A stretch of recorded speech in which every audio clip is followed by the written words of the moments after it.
नमः संस्कृताय कक्षा 8 के मेरे प्यारे विद्यार्थियों, बहुत बहुत स्वागत है आप लोगों का आज के इस नए वीडियो में। मेरे प्यारे विद्यार्थियों, संस्कृत पाठ 3 अविवेकी सेवकः अनवरत चल रहा है। आज अविवेकी सेवकः पाठ के तृतीय भाग और संस्कृत में गिनती 1 से 50 तक लेकर हम आपके बीच उपस्थित हैं। आइए देखते हैं मेरे प्यारे विद्यार्थियों।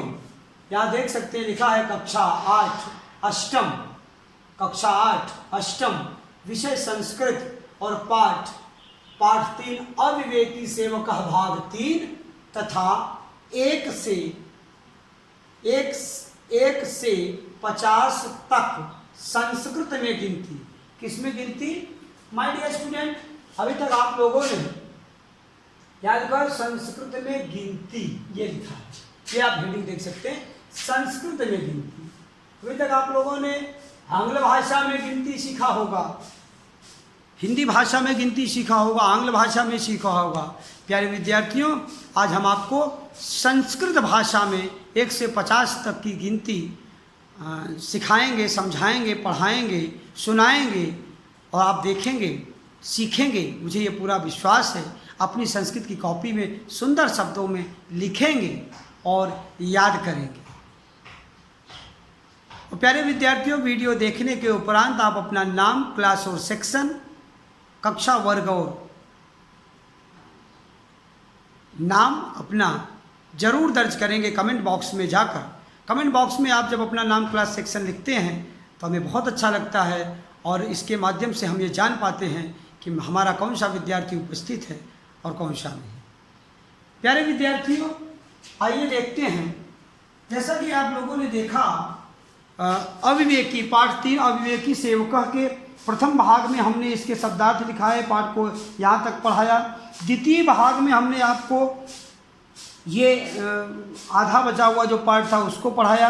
बहुत से बच्चों का कमेंट भी आया कि सर बहुत आनंद आ रहा है, पाठ को बहुत अच्छा लगा हम लोगों को समझ के पाठ को, और एक एक शब्द का आपने अर्थ बताया, ये बहुत अच्छा लगा। तो मुझे बहुत अच्छा लगा ये सब रिस्पॉन्स जब आप लोगों की ओर से कमेंट बॉक्स में मिलता है। तो प्यारे विद्यार्थियों, खूब अच्छे से आप पढ़ते रहिए, अर्थ भी अपनी कॉपी में लिखते रहिए। तत्पश्चात हमने आपको अभ्यास कार्य, ये देखिए आप अब देख सकते हैं यहाँ अभ्यास कार्य पर आप देखेंगे कि इसमें करना क्या है। ज़्यादातर बच्चों को समझ में नहीं आता, तो अभी इस वीडियो के साथ अभी PDF इस पाठ का अभ्यास कार्य पहुँचेगा। मूलतः आज अभ्यास कार्य ही समझाने के लिए हमने यहाँ पर अविवेकी सेवकः भाग 3 लिखा, अदरवाइज मैं केवल आज गिनती ही पढ़ाने वाला था। करना क्या है बेटे, देखो यहाँ लिखा हुआ है विकल्पेभ्यः समुचितम उत्तरम चिनुत। विकल्प में से सही उत्तर चुनिए। ये जो 3 विकल्प हैं, प्रश्नों को पढ़िए, यहाँ विकल्प चुनिए। तो ये इसको लिखकर मैं आपके पास भेजने वाला हूँ। आगे कह रहे हैं स्थूल पदानि आधृत्य प्रश्न निर्माणम कुरुत। स्थूल शब्द के आधार पर, मोटे लिखे हुए छपे हुए अक्षरों के आधार पर प्रश्न निर्माण कीजिए। जैसे यहाँ है वानर मच्छिकाय या क्रुध्यत, बंदर मक्खी पर क्रोधित होता है, तो प्रश्न बन रहा है कि वानर कस्य अक्रुद्धत, किस पर क्रोधित होता है। इस तरह का आपको पूरा उत्तर बनाना है, प्रश्न बनाना है। यह है माइज दी फॉलोइंग, कह रहे हैं कि समानार्थक पदम मेलेथ, कभी कभी विपरीतार्थक पदम मेलेथ, ये भी प्रश्न आता है।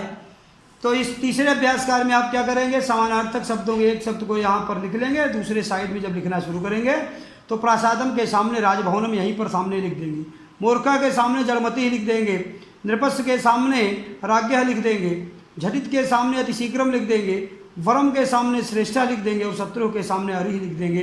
प्यारे विद्यार्थी, इस तरह से इसको करना है। आगे कह रहे हैं कि स्थूल रिक्त पदान रिक्त स्थानानि पूर्यत, फिल इन द ब्लैंक्स, रिक्त स्थान भरिए। कैसे? महिपालः नाम।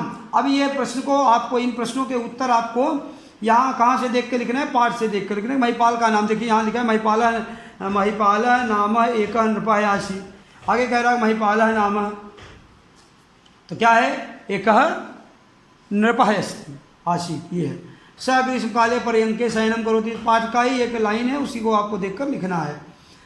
5वां अभ्यास कर कह रहे हैं घटनाक्रमानुसार वाक्यान पुनः लिखत। घटनाक्रम के आधार पर वाक्य को फिर से लिखिए। जैसे पहले कौन सी घटना घटी, अब सब पढ़िए। वानर मच्छिकाय व्यजनम आताड़ेत, बंदर मक्खी को मार रहा था, किससे, पंखे से। महिपाला वानराय फलान दुग्धम मिष्ठानम च यच्छति, महिपाल जो राजा थे ये वानर को फल दूध और इत्यादि दे रहे थे। तो ये घटना ख वाली क से पहले घटी है। फिर है पंडितों अभी वरम शत्रुम च मूर्खम हितकारक है, सबसे अंतिम लाइन ये है। तो पाँचवा नंबर किसको दे देंगे? इसको 5 नंबर दे देंगे। किसको? ग को। यहाँ पर 5 नंबर दे दीजिए। देन कह रहे हैं खड्गस्य प्रहारेण नृपः स्वर्गम अगच्छत्, इसको 4 नंबर दे दीजिए। इसको 4 नंबर दे दीजिए। यहाँ पर 3 नंबर हो जाएगा। मच्छिका उड्डे पुनः तत्र वहाँ गच्छति, वहाँ बैठ जाती थी और ये राजा इसको देते थे। और अताड़ियत यहाँ मार रहा था, ये दूसरे नंबर पर कर दीजिए, इसको नंबर 1 पर कर दीजिए। अब आप जब क्रम से पढ़ेंगे तो आपको घटना अपने आप समझ में आ जाएगी कि महिपाला वानराय फलां दुग्धम मिष्टान्नम च यच्छति, राजा बंदर को फल दूध और मिठाई देते थे। वानरा मच्छिकाय व्यजनम ताड़यत्, बंदर जो है मक्खी को पंखे से मार रहा था। फिर देखेंगे मच्छिका उड्डे पुनः तत्रैव उपाविशत्, मक्खी उड़ती थी फिर वहीं बैठ जाती थी। देन है चौथे नंबर पर खड्गस्य प्रहारेण नृपः स्वर्गम अगच्छत्, खड्ग के प्रहार से राजा, तलवार की प्रहार से, तलवार की चोट से राजा स्वर्ग सिधार जाते हैं। देन है पंडितो वरम शत्रुहुम, तो विद्वान आदमी से शत्रुता करना अच्छा है, न मूर्ख हितकारक, लेकिन मूर्ख के साथ दोस्ती करना अच्छी बात नहीं है। ये पाठ का संदेश है। तो सबसे लास्ट की घटना है। तो इस तरह से क्रमशः इसको लिख लेंगे आप। सबसे पहले यहाँ पर क्या लिखेंगे? ख वाले को लिखेंगे। यहाँ पर किसको लिखेंगे? क वाले को लिखेंगे। यहाँ पर किसको लिखेंगे? यहाँ पर लिखेंगे अंगा वाले को लिखेंगे। चौथे नंबर पर किसको लिखेंगे? इसको घ वाले को लिखेंगे। 5वें नंबर पर किसको लिखेंगे? ग वाले को लिखेंगे। तो प्यारे विद्यार्थियों ये आपका अभ्यास कार्य होगा। देन कह रहे हैं रचनात्मक कौशलम, तो पर्वतात नदी, तो नदी क्या है? तीव्रम वहति। देन है कच्छपः चलति, कैसे चलता है कछुआ? धीरे चलता है ना। देन है वृक्षस्य खड्गा तिष्ठन्ति, वृक्षस्य उपरि, ऊपर माने ऊपर। सरिता सत्यम सदा, सदैव करिए, सदैव सत्यम वदति। देन रमेशः पठति, पुस्तकम पठति। देन ये देखे आगे देखे ऊपर ही नीचे सायं सदा शनैः, इसको ही आप देख लीजिए, एक एक शब्द भर लीजिए। जैसे शनैः कहाँ जाएगा? कछुए में जाएगा, है ना। तो इस तरह से वो ऊपर ही पानी कहाँ? पर्वत नदी ऊपर ही बहती। देन क्या नीचे है, इसको आप देखेंगे। तो इस तरह से बच्चों को आप ऊपर ही, कौन? पक्षी बैठे हैं ऊपर, वृक्ष से ऊपर ही ये बैठे हुए हैं। हाँ, नीचे बहती। इस तरह से मेरे प्यारे विद्यार्थियों संपूर्ण अभ्यास कार्य को आप मूल्य परक में भी मंजूषा हितकार का पंडित यहाँ लिखा हुआ है। शत्रु वरम श्रेष्ठ अस्ति, तो पंडित शत्रु, फिर मूर्ख हितकार का है बिना वरम श्रेष्ठ अस्ति। तो प्यारे विद्यार्थियों इस तरह से आप ये इस पाठ का अभ्यास कार्य पूरा कर लेंगे। मैं आशा करता हूँ कि मेरे द्वारा ये जो पाठ का अभ्यास कार्य किस तरह से किया जाएगा, एक एक अभ्यास कार्य मैंने जैसे समझाया है, जब इस पाठ का अभ्यास कार्य आपको PDF में उपलब्ध होगा तो आपको कहीं भी कोई भी समस्या मेरे प्यारे विद्यार्थियों नहीं होनी चाहिए, ऐसा मैं आशा करता हूँ। वीडियो को देखने के बाद अपना नाम, क्लास और सेक्शन जरूर लिख लीजिए। आइए आगे बातें करते हैं। मेरे पास एक अन्य पुस्तक है, दूसरी किताब भी है, जिसके माध्यम से हम आपको संस्कृत में गिनती का अध्ययन कराएंगे, पढ़ाएंगे। इसका भी PDF मैं जो है संभवतः इसका भी PDF मैं आपके पास भेज दूंगा, ये भी आप देख लीजिएगा। और इसके PDF के साथ साथ आपको जो है संख्या प्रदान यहाँ पर, और ये ब्लैक बोर्ड का भी, इसका ब्लैक बोर्ड का भी PDF जाएगा, जिसमें आपको 50 तक गिनती भी देखेंगे और गृह कार्य भी अपना देख लेंगे। तो आइए हम लोग अब 1 से 50 तक गिनती का अध्ययन करते हैं और देखते हैं 1 से 50 तक गिनती। एक एक शब्द को मैं बोलूँगा, इसको आप जो है सुनिएगा, श्रवण करिएगा ध्यान से, और एक बार सुनिएगा, दूसरी बार फिर से वीडियो को पॉज करके पीछे करके बैक करके चलाइएगा और मेरे साथ आप भी बोलते रहिएगा। अगर आप मेरे साथ बोल ले रहे हैं इसका मतलब आपको गिनती समझ में आ जाए। तो देखिए ये तो आपको पढ़ने में आ ही रहा होगा कि क्या लिखा है। 1 2 3 4 5 6 7 8 9 10 11 12 13 14 15 16 17 18 19 20 21 22 23 24 25 26 27 28 29 30 31 32 33 34 35 36 37 38 39 40 41 42 43 45 44 45 46 47 48 49 50 50। तो ये तो आपको आ रहा होगा पहले से। अब इसको 1 को क्या कहते हैं, 2 को क्या कहते हैं, 3 को क्या कहते हैं, 13 को क्या कहते हैं, तो 24 को क्या कहते हैं, 28 को क्या कहते हैं। ध्यान से आप सुनिए, 1 से लेकर 50 तक मैं आपको बताने वाला हूँ, पढ़ाने वाला हूँ, आप ध्यान से देखिए। देखिए एक का क्या होता है? एक, क्या है? एक। 2 द्वौ, द्वौ। 3 का क्या होगा? त्रयः, त्रयः।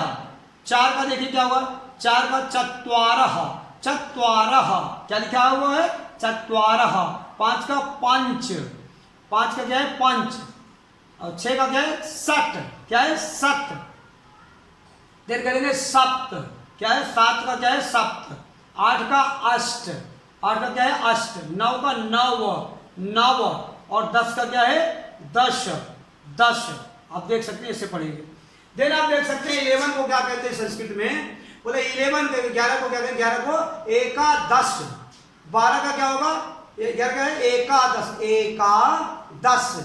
12 का द्वा, क्या है? द्वादश, द्वादश, द्वादश।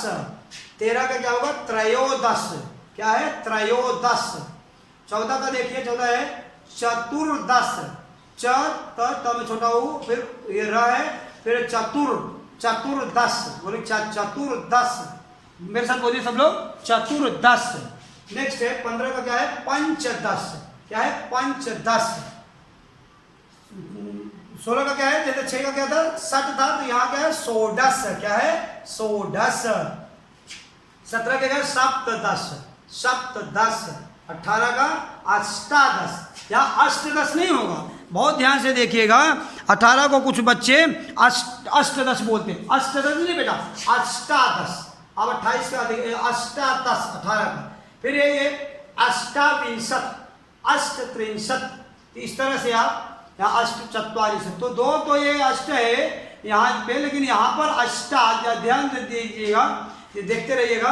क्या है? 18 का अष्टादश। 19 का क्या है? नवदश। क्या है? नवदश। इसका एक नाम और होता है एकोनविंशति। क्या होता है? एकोनविंशत।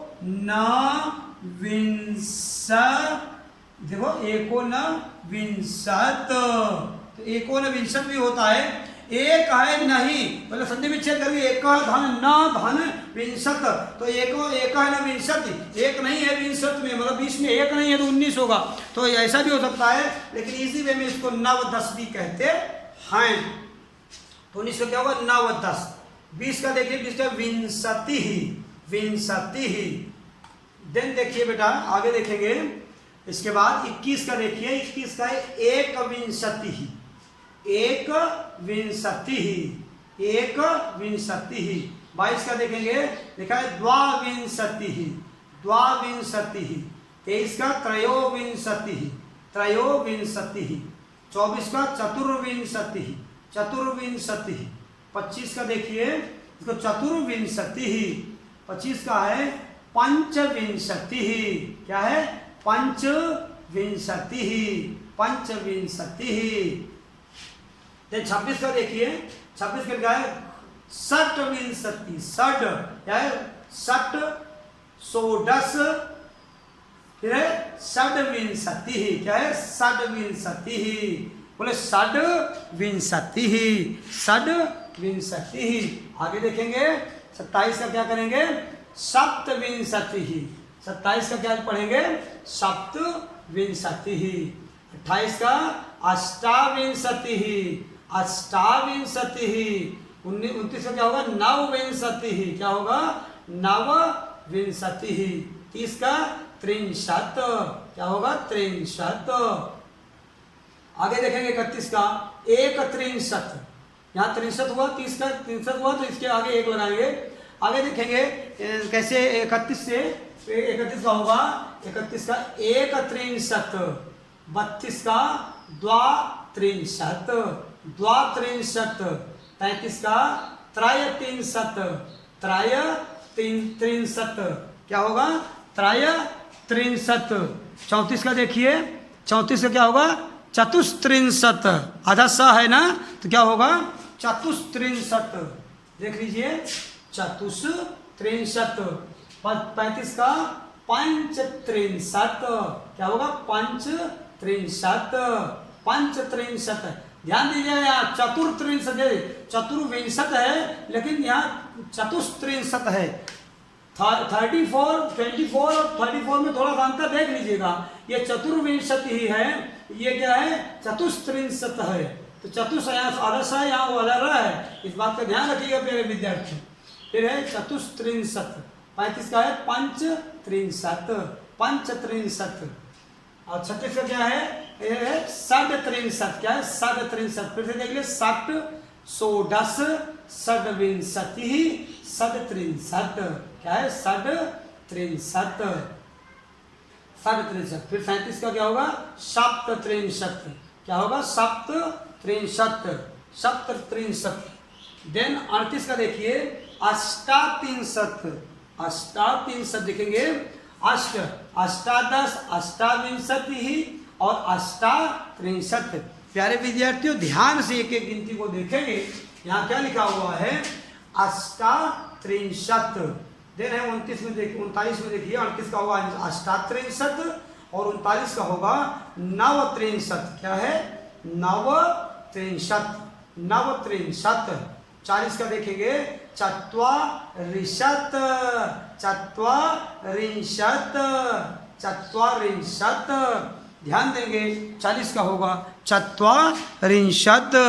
जैसे यहाँ पर 19 का एकोनविंशति है, इसी तरह से 29 का भी हो सकता है एकोनत्रिंशत।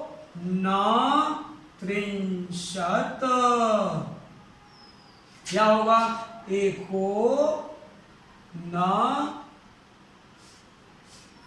यहाँ विंशति 29 की बात है ना, एकोनविंशत हो गया, एकोनत्रिंशत हो गया और एकोनचत्वारिंशत, चत्वारिंशत। मतलब 40 में एक नहीं है, एकोनत्रिंशत माने 63 में एक नहीं है, 63 में एक नहीं है तो 29 हो गया। चत्वारिंशत में एक नहीं है, एकोनचत्वारिंशत तो हो गया, 40 में एक नहीं है तो 39 हो गया। फिर है यहाँ एकोनपंचाविंशत, ये है ना पंचाशत, पंचाशत में एक नहीं है तो हो गया 49। इसको आप ध्यान रखिएगा, इसी वे के कारण हमने नवविंशत लिखाया, नहीं तो एकोनत्रिंशत होता, फिर नवत्रिंशत लिखा, एकोनचत्वारिंशत होता, तो इस यहाँ पर एकोनपंचाशत होता तो हमने नवचत्वारिंशत बता दिया। तो इस तरह से आप ध्यान रखेंगे, इनके दो दो नाम हैं, 39 49। यहाँ पर देखिए 19 29 29 39 और 49 के दो दो नाम हम आपको बता रहे हैं मेरे प्यारे विद्यार्थियों, इसको आप ध्यान रखिएगा। आइए 41 से फिर और पढ़ते हैं, आगे बढ़ते हैं। यह है 41, 41 का क्या है, एक चत्वारिंशत। आप देखेंगे यहाँ चत्वारिंशत माने 40 है, तो चत्वारिंशत में एक जुड़ गया तो क्या हो गया, एक चत्वारिंशत। 41 का एक चत्वारिंशत। 42 है, 42 का क्या होगा, हो जाएगा क्या होगा, द्विचत्वारिंशत। 42 का ध्यान से देखिए, 42 का क्या है, 42 में है द्विचत्वारिंशत। 43 त्रयचत्वारिंशत, त्रयचत्वारिंशत। 44 में चतुश्चत्वारिंशत, चतुश्चत्वारिंशत। 45 का पंचचत्वारिंशत, पंचचत्वारिंशत, पंचचत्वारिंशत। 46 का षड्चत्वारिंशत, षड्चत्वारिंशत। 47 सप्तचत्वारिंशत, सप्तचत्वारिंशत। 48 का अष्टचत्वारिंशत। क्या है, अष्टचत्वारिंशत। 49 का नवचत्वारिंशत। क्या है, नवचत्वारिंशत। 50 का पंचाशत। मेरे प्यारे विद्यार्थियों, आशा करता हूँ कि 1 से 50 तक की पूरी गिनती आपको बहुत अच्छे से समझ में आई होगी। इस पूरी गिनती को आप अपनी अभ्यास संस्कृत की कॉपी में लिखकर और बहुत अच्छे से याद करिएगा। इसके 19, 29, 39 और 49 के दो दो नाम आप लिखना चाहेंगे तो लिख लीजिएगा, आपके ऊपर एज यू विश, जैसा आप चाहें वैसा कर लीजिएगा। कमेंट बॉक्स में अपना नाम, क्लास और सेक्शन जरूर लिखते रहिएगा। आइए देखते हैं गृहकार्य। यहाँ गृहकार्य में है कि संपूर्ण अध्ययन सामग्री का कम से कम 2 बार अवलोकन करें। पूरे वीडियो को कम से कम 2 बार देखिएगा तो कम से कम आपको अविवेकी सेवका पाठ के अभ्यास कार्यों को कैसे करना है वो समझ में आ जाएगा, और इस गिनती को कैसे आपको क्या बोलना है कि कौन सी गिनती को क्या कहते हैं, बहुत ही स्पष्ट और बहुत ही सरल और बहुत ही धीमे ढंग से हमने आपको बताने समझाने का प्रयास किया। आगे देखेंगे दूसरा अभ्यासकार कह रहा है कि पाठ के क्या करेंगे, पाठ के उपलब्ध सभी अभ्यास कार्यों तथा प्रश्नोत्तरों को अपनी संस्कृत की कॉपी में लिखकर याद करें। लिखकर क्या करेंगे, लिखकर याद करें, याद करें। अविवेकी सेवका पाठ के सभी अभ्यास कार्यों को आप क्या करिएगा, लिखकर याद करिएगा। आगे है तीसरा, 1 से 50 तक संस्कृत में गिनती अपनी कॉपी में लिखकर याद करें। 1 से 50 तक की गिनती आप अपनी कॉपी में संस्कृत में लिखकर याद करिएगा। आशा करता हूं कि आज का ये अध्ययन विषय आपको बहुत अच्छा लगा होगा, इंटरेस्टिंग लगा होगा, कुछ नया आपको सीखने का मौका मिला है प्यारे विद्यार्थियों। तो आप खूब परिश्रम करिएगा इसी आशा और विश्वास के साथ कि आप स्वस्थ होंगे, घर में होंगे, अपना और अपने बड़ों और छोटों का ख्याल रख रहे होंगे। खूब परिश्रम आप अपने अध्ययन अध्यापन में कर रहे होंगे। इन्हीं आशा और विश्वास के साथ कि आप अपने कमेंट बॉक्स में अपना नाम, क्लास और सेक्शन जरूर लिखेंगे। आज के लिए इतना ही, मिलते हैं नेक्स्ट वीडियो में, तब तक के लिए धन्यवाद।